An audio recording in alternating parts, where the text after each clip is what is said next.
인터넷에 어떤 분이 이런 질문 글을 올렸더라고요. 내용이 이렇습니다. 저희 가족들이 하나둘 교회 다니기 시작해 이젠 집안에 교회 안 다니는 사람이 저밖에 없습니다. 그래서 엄마 제사나 명절 때도 전부 기도하고 노래하고 저만 술 따르고 절합니다.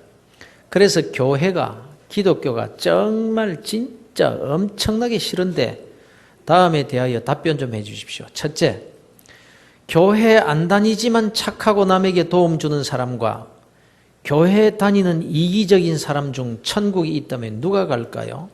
두 번째, 믿으라고 하는데 뭘 믿으라는 건지 신의 존재, 예수의 존재, 성경이라고 고전 소설에 쓰여 있는 내용, 그게 뭔가요? 세 번째, 좋다. 믿는다 치고 꼭 교회 가야 하나요? 집에서 기도하고 조그맣게 노래하면 안 되나요? 네 번째, 좋다. 교회 간다 치면 언제부터 얼마나 다녀야 하나요? 한 10년? 죽기 직전에 가도 되나요? 아니면 이미 늦은 건가요? 혹시 보험처럼 10년 다니면 천국행 티켓 확보되나요? 그 이후로는 교회 끊어도 말입니다. 성경 구절 말고 논리적인 설명 부탁해요. 성경 구절 인용 시 왕 짜증 낼 것임. 왜냐하면 그 내용을 안 믿으니까.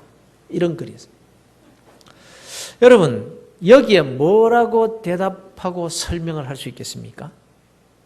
성경은 인용하지 말고 논리적으로 설명을 해달라고 합니다.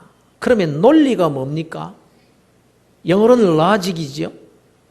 사전에 보면 말이나 글에서 사고나 추리 따위를 이치에 맞게 이끌어가는 과정이나 원리 혹은 사고와 행동면에서 타당한 규범과 기준을 취급하는 과학, 이렇게 설명하고 있습니다. 위기철 씨가 지은 논리야 놀자라는 책이 있는데요. 아이들에게 재미있는 이야기와 질문을 통해서 흥미를 유발시켜 논리적으로 생각할 줄 알도록 도와주는 그런 책입니다. 예컨대 논리가 뭐냐? 내가 좋아하거나 또 싫어한다고 해서 남도 다른 사람도 똑같이 그런 것은 아니다. 이걸 어떻게 논리적으로 설명을 하느냐? 어떤 군대에 돼지고기를 아주 싫어하는 장군이 있었다. 어떤 병사가 탈영을 했겠다.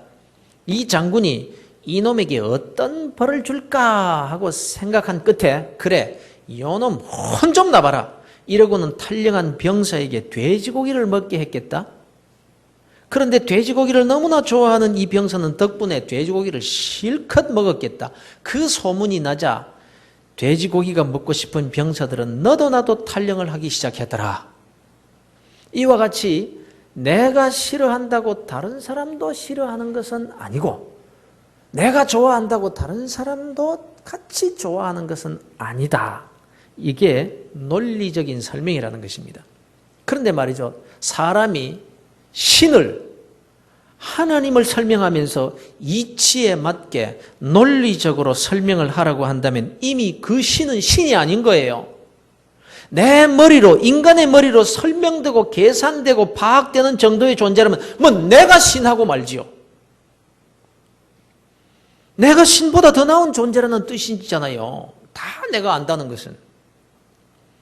그런 거로 하나님을 내 머리로 이해하려고 하는 순간 하나님은 만날 수가 없게 되어버리고 마는 것입니다. 성경을 왜 하나님의 말씀이라고 합니까? 성경을 하나님의 말씀이라고 하는 순간 논리를 뛰어넘는 신적 차원의 말씀이라는 뜻이 되는 거예요. 이것이 바로 성경에 대한 논리적인 설명인 거예요. 그래서 성경 구절이 아닌 다른 어떤 인간이 이해할 수 있는 논리를 가지고 하나님을, 기독교를, 교회를 설명해 달라고 하는 그 자체가 이미 논리적 모순을 범하고 있는 것입니다. 여기에 대해서 이사야 45장에서는 이렇게 말씀하고 있습니다. 질그릇 조각 중 한 조각 같은 자가 자기를 지으시니와 더불어 다툴진대 화 있을진저 진흙이 토기장이에게 너는 무엇을 만드느냐? 또는 네가 만든 것이 그는 손이 없다 말할 수 있겠느냐? 논리적으로 사고해보자 이겁니다. 진흙덩어리가, 흙덩어리가 그 흙을 가지고 그릇 만드는 사람을 보고 왜 나를 이렇게 만들었느냐라고 할 수 있겠으며, 이 그릇을 만든 사람을 두고 사람이 무슨 손이 있어, 손으로 만들다니, 말도 안 되는 소리, 이러는 것과 같다라는 것입니다. 성경을 딱 펴면 태초에 하나님이 천지를 창조하시니라, 하나님이 말씀하시되 빛이 있으라 하니 빛이 있었고. 여러분, 이걸 어떻게 설명해요? 과학적으로 어떻게, 논리적으로 어떻게 설명을 해요? 논리를 뛰어넘어서 하나님은 전능자이시기 때문에, 창조주이시기 때문에 이걸 가리기 위해서 믿음이라고 하는 것입니다. 하나님은 논리에 매이는 분이 아니십니다. 하나님은 과학적 이론 속에, 시공간 속에 갇혀 계시는 분이 아니십니다. 그런 거로 논리와 이론과 시공간에 매여서 살아가고 있는 우리가 하나님을 알 수 있는 유일한 방법이 뭐냐? 하나님께서 자기 자신을 우리에게 보여주신 하나님의 계시로만 알 수 있는 거예요. 그러면 교회를 세우신 하나님의 뜻은 뭘까요? 세상 사람들은 교회를 향해서 돌을 던집니다. 썩었다. 뭐 교회 다닌다는 자가 뭐 저 따위야? 이렇게 하면서 돌을 던집니다. 그러면 그들은 교회를 그렇게 보고 그렇게 뭐 욕을 한다고 할지라도 하나님께서 계시로 보여주시는 참 교회의 모습은 어떤가? 또 교회가 왜 그렇게 중요한가? 왜 하나님께서 그 택하신 자를 자녀로 부르실 때 천국으로 곧장 부르시지 않고 이 교회로 부르시는가? 여러분, 우리가 주님 만나 천국에 들어갈 그때까지 내가 그리스도인이라면 내 생명이 다하는 그날까지 교회 생활하다가 주님 만나게 될 것입니다. 이것이 하나님의 뜻이니까 그렇습니다. 그래서 교회가 중요하고 교회관이 중요하고 교회 생활의 원리를 따라서 사는 것이 너무너무 중요한 거예요. 사랑하는 성도 여러분, 구원받은 주의 백성들이라면 한평생 교회 생활을 떠날 수가 없습니다. 그런 거로 성경적인 교회 생활의 바른 원리를 제대로 알아야 하는 것이, 왜냐하면 교회 생활의 성공과 실패는 곧 그리스도인의 인생의 성공과 실패를 의미하기 때문입니다. 사실 이 그리스도인이 이 교회 생활이 제대로 안 되면 모든 일에 문제가 생기게 되어 있습니다. 그가 그리스도인이기 때문에. 그래서 우리가 교회가 어떤 곳인가? 하나님이 무엇 때문에 나를 교회로 부르셨는가? 어차피 매주일 교회에 나와서 예배드리고 또 이런저런 봉사를 하게 되어 있다면 평생 그렇게 교회 생활을 피할 수가 없다고 한다면 기왕에 하는 것 하나님의 뜻대로 해서 축복의 자리로 나아가야 되지 않겠는가 하는 말입니다. 그래서 좀 더 순수한 마음으로 그동안 내가 해왔던 신앙생활 방식이나 내 속에 형성되어 있는 교회관이나 또 신앙관이 편견에 치우칠 수도 있다라는 겸손한 마음을 가지고 하나님의 말씀에 귀를 기울이시기를 바랍니다. 어떤 사업가가 어떤 호텔에 투숙을 했더랍니다. 사업상 어려운 문제를 어떻게 풀어가야 하나 생각하면서 창문을 통해서 밖을 내다보고 있었습니다. 그때 파리 한 마리가 밖으로 나가려고 맹렬하게 유리창을 향해서 대시를 하는 겁니다. 그러더니 파리가 유리에 부딪혀서 툭 떨어집니다. 또 그러다가 정신을 차리고 또다시 날아올라서 윙윙 한번 돌더니 또 유리창을 들이받고 툭 떨어집니다. 그런데 그때 저쪽 현관문을 보니까 그 큰 현관문이 활짝 열려 있는 거예요. 이 사업가가 생각을 합니다. 파리가 방향을 조금만 틀어서 5초만 날아가면 밖으로 나갈 수가 있는데 그걸 못하고 그냥 유리창을 향해 돌진하다가 이제 곧 죽겠구나, 이런 생각이 들었습니다. 그리고는 생각을 해봅니다. 내가 지금까지 저렇게 살아온 것은 아닐까? 그냥 내 생각대로만 돌진하며 살아오느라고 조금만 방향을 돌리면 나갈 수 있는 그 길을 보지도 못하고 살아온 것은 아닌가? 이제 계속 그렇게 살다가 돌진만 하다가 나도 저 파리처럼 죽게 되는 것은 아닐까? 이런 생각을 했다라는 것입니다. 성도 여러분, 내가 지금까지 너무 교만하게 내 중심으로만 살지 않았나를 살펴보고 조금만 방향을 바꾸면 삶의 질이 달라질 수 있다라고 지금 성경이 말씀하고 있는 것입니다. 마음이 중요합니다. 생각이 중요합니다. 하나님의 말씀 앞에서 마음의 문을 조금만 열고 나 자신을 조금만 내려놓고 하나님의 말씀을 향해서 인생의 방향을 틀면요, 새로운 길이 열린다는 거예요. 특히 나를 교회로 부르신 하나님의 뜻을 깨닫는 시간이 되기를 바랍니다. 그래서 이 시대에 하나님께서 꼭 붙들어 쓰시기에 합당한 성숙된 그런 자리로 나아가게 되시기를 주 예수 그리스도 이름으로 축원합니다. 이론을 뛰어넘으셔야 됩니다. 논리의 틀을 깨뜨리셔야 됩니다. 그래야 계시의 말씀에 도달할 수 있기 때문입니다. 고린도서 10장의 말씀 그대로입니다. 모든 이론을 무너뜨리며 하나님 아는 것을 대적하여 높아진 것을 다 무너뜨리고 모든 생각을 사로잡아 그리스도에게 복종케 하라. 모든 이론과 논리와 인간의 생각을 내려놓아야, 자기 고집을 내려놓아야 하나님을 만날 수 있고 계시의 말씀을 들을 수 있고, 그때 캐리그마와 레마의 말씀이 되어서 전능자의 능력으로 그 말씀이 내 삶에 나타나게 되는 것입니다. 여러분, 우리가 어떻게 신앙생활을 하면 잘하는 것일까요? 사실 이 소원이 없는 그리스도인은 없을 것입니다. 기왕의 신앙생활을 하는 것 하나님이 인정해 주시고 기쁨으로 나를, 내 인생을 사용해 주시는 그런 하나님의 거룩한 도구가 되기를 다 원하고 있을 겁니다. 그러므로 교회 생활을 어떻게 해야 할 것인가 하는 문제는요, 그리스도인의 삶에서 핵심적인 내용이 될 수밖에 없는 것입니다. 다시 한번 말씀드리지만 하나님은 예수를 구주로 믿고 하나님의 자녀가 되는 순간 그를 교회로 부르신다는 것입니다. 그러므로 교회를 떠난 그리스도인은 생각할 수가 없는 것입니다. 간혹 교회는 썩었다, 더 이상 교회에 예수는 없다, 그래서 나는 예수를 믿기 위해서 교회를 안 나간다, 이 따위 소리를 하는 사람이 있어요. 무교회주의자들도 다 이에 속하는 사람들입니다. 그러나 몰라서 그렇습니다. 여러분, 주님께서 그들이 썩었다라고 하는 그 교회를 얼마나 사랑하시는지를 모르고 있어서 그런 소리를 하는 거다라는 거예요. 하나님은 예수를 믿어 구원받은 저와 여러분을 교회로 부르셨습니다. 하나님이 부르셨습니다. 그런데 하나님이 예수 믿게 하시고 구원시키시고는 먼저 부르신 곳이 천국이 아니고 교회란 말입니다. 천국은 나중에 데려가실 것이고 먼저 살도록 부르신 곳이 교회더란 말입니다. 그런데 이 교회가 소위 세상 사람들에게 썩었다, 문제가 많다, 예수 안 믿는 사람들보다 더 못된 사람들이 많다, 이런 말을 듣는 곳이라는 거예요. 그런데 그걸 하나님이 이미 다 아시고 이리로 부르셨어요. 아니, 일부러 이런 곳으로 부르신 거란 말입니다. 왜요? 목적이 있기 때문입니다. 괜히 천국 갈 때까지 임시로 모아놓은 대기소가 아닙니다. 교회로 부르신 하나님의 뜻이 있고 목적이 있는 것입니다. 2002년 1월 달, 그러니까 지금부터 한 12년 전이에요. 2002년 1월, 메이저리그 야구 선수 박찬호 선수가 LA 다저스에서 텍사스 레인저스로 이적을 하게 됩니다.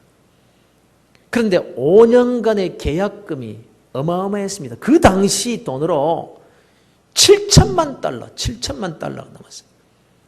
우리나라 돈으로 900억이 넘었습니다. 900억이. 그런데 텍사스로 이적한 박찬호의 구위가 떨어져 버린 거예요.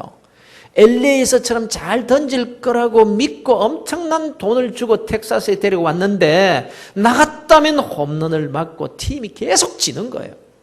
그러니까 텍사스 팀에서 박찬호를 마운드에 올리지 않기 시작하더라고요. 그러면서 흘러나오는 말들이 박찬호를 지금 텍사스에 방출시키려고 하고 있다, 그런 말들이 들리더라고요. 박찬호는 세워달라고 하지만 감독이 안 세웁니다. 왜요? 공을 제대로 던지지 못하기 때문에. 그런데 계약 기간이 3년이나 남은 거예요.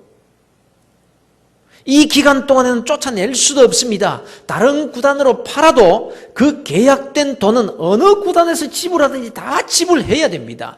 그래서 박찬호는 그 계약 때문에 공도 던지지 않고 놀기만 하는데도 그 어마어마한 연봉을 그대로 다 받더라고요. 공도 안 던지고 그냥 구경만 하는데 1년에 180억, 한 달에 15억, 하루에 5천만 원씩 꼬박꼬박 통장에 넣어주더라는 것입니다. 하루에 5천만 원씩. 놀래지도 않아. 우리 교회에서 교인들 간이 커가지고 5천만 원씩. 그러니 구단으로 봐서는 얼마나 돈이 아깝습니까? 그래도 줍니다. 왜요? 계약 때문에. 그러나 마운드에는 안 세웁니다. 구단이 박찬호를 불러온 목적은 경기에서의 승리 때문이기 때문에. 하나님께서 스스로 언약을 체결하셨습니다. 예수 그리스도를 믿으면 하나님의 자녀로 삼아주시고 영생을 주시며 마지막 날에 천국으로 데려가시기로 말입니다. 계약을 하신 겁니다. 스스로. 수백억 달러가 문제가 아니라 영생을 약속하시고 우리를 교회로 부르신 것입니다. 그리고는 각자의 마운드에 세우십니다. 그런데 공을 엉뚱한 데 자꾸 던집니다. 타자가 치기 좋게만 던집니다. 또 포수에게 던지는 게 아니라 관중석으로 공을 집어 던지기도 합니다. 그러면 하나님께서 계속 그를 마운드에 세우실까요? 그렇다고 팀에서 절대로 쫓아내시지는 않습니다. 왜요? 거룩하신 하나님의 약속 때문입니다. 메이저리그 계약이나 이 세상의 그 어떤 계약과도 비교할 수 없는 예수 그리스도의 보혈의 피로 세운 거룩하신 하나님의 약속의 계약이기 때문에 다른 구단으로 팔지도 않고 방출도 안 시킵니다. 그러나 선수로 기용하시지는 않습니다. 그냥 놀리거나 내버려 두십니다. 그런데 어떤 자는 감독이 마운드에 세워주지도 않았는데 여기저기 다니면서 출전하는 선수들을 쥐어박는 자도 있습니다.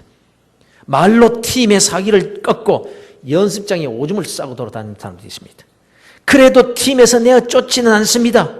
구단주가 긍휼에 풍성하신 하나님이시기 때문입니다. 감독이 날 위해서 자기 목숨을 내신 예수 그리스도이시기 때문입니다. 그러나 선수로 기용하시지는 않습니다. 사랑하는 성도 여러분, 오늘 본문을 통해 우리에게 이렇게 말씀하고 있습니다. 그러므로 주 안에서 갇힌 내가 너희를 권하노니 너희가 부르심을 받은 일에 합당하게 행하여 교회로 불러주신 목적대로 행하라는 것입니다. 그렇다면 하나님이 우리를 교회로 부르신 부름의 목적이 무엇이라고 하십니까? 성령의 하나 되게 하신 것을 힘써 지키라 이겁니다. 교회에 와서 이 일도 하고 저 일도 하라는 일이 우선이 아닙니다. 그 일하면서 하나가 되라는 것입니다. 그렇습니다. 그리스도인들이 교회에 와서 가장 우선적으로 해야 할 일이 하나 되는 일입니다. 그런데 하나 되게 하신 것을 힘써 지키라. 힘써서. 그러니까 하나 되는 일이 쉽지 않다는 뜻인 것입니다. 힘쓰지 않으면, 애쓰지 않으면, 노력하지 않으면 하나 되는 일이란 힘든 일이라는 거예요. 그래서 성경은 말씀합니다. 모든 겸손과 온유로 하고 오래 참음으로 사랑 가운데서 서로 용납하고 이 하나됨을 지키기 위해서 겸손이 필요하고 온유함이 요구되고 오래 참아야 하는 속상함과 인내심이 요구된다는 것입니다.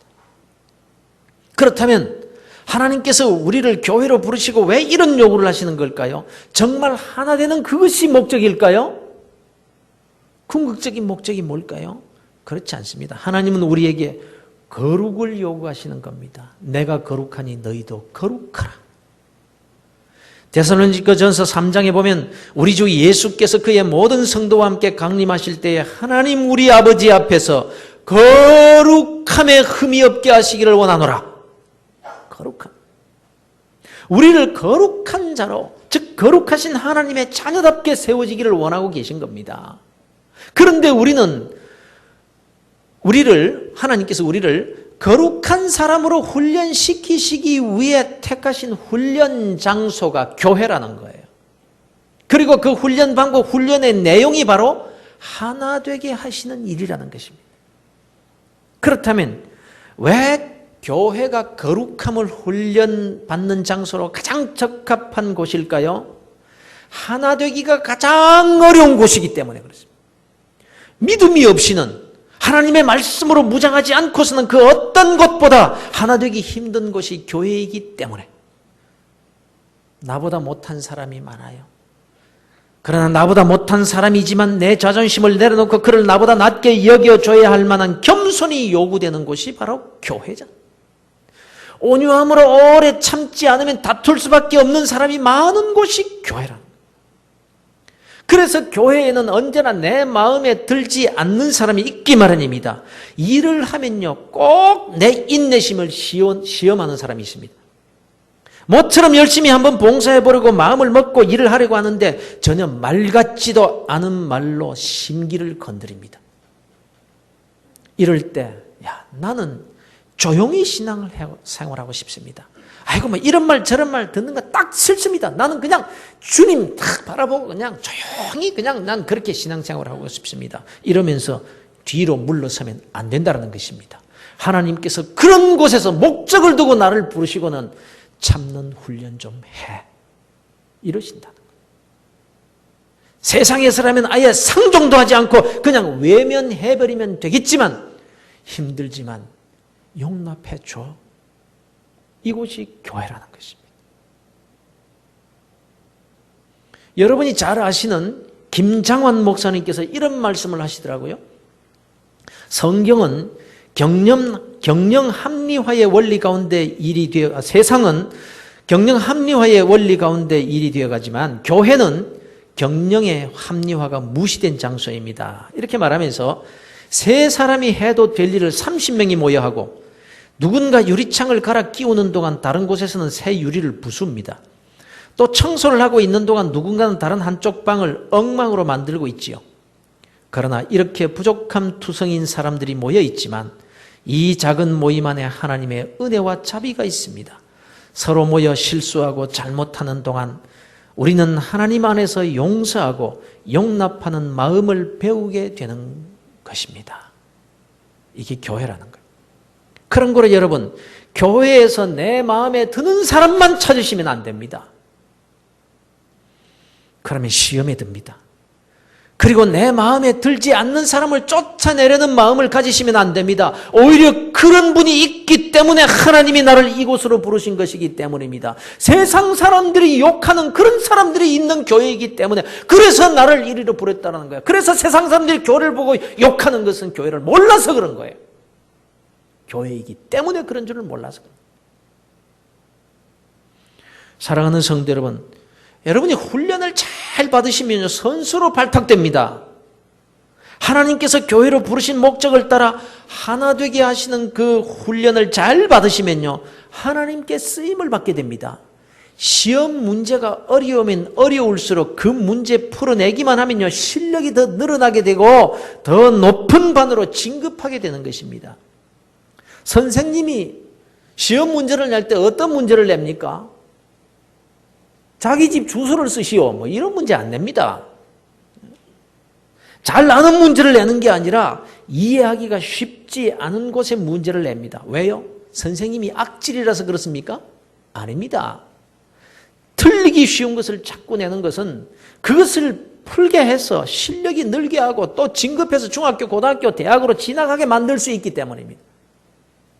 우리가 교회 생활을 하다 보면요, 다른 것이라면 다 참을 수 있겠지만 이것만은 못 참겠다, 이런 문제를 하나님께서 내시는 거예요.